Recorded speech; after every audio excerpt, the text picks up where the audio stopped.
Сабақ барысында бізге ұстаздардың берген тәжірибесі барысында бізге өзге мемлекеттерге миссия орындауға барған кезде ең жоғарғы қауіпті ол тұтқынға алу қаупі бар деген, және осы полигонға бара жатқан кезімізде біз білген жоқпыз. Ешқандай да сезім болған жоқ.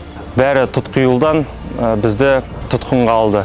Тұтқынға алу барысында жоғарғы моральдық, психологиялық дайындығымыздың арқасында осы тұтқынға алу барысындағы қиындықтарға шыдай білдік.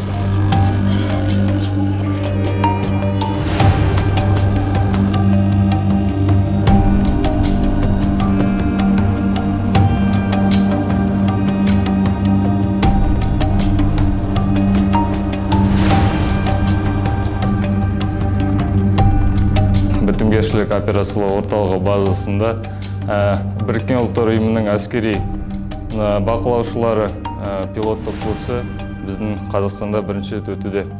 Бұл яғни біздің бітімгершілік ұлттар ұйымынан ресми рұқсат етілген курс болып табылады. Яғни келесі жылдан бастап біздер өзге елдерден әріптестерімізді және де басқа да ішкі істер құрылымындағы әскери қызметшілерді бұл курсқа қатыстыра аламыз деген сөз.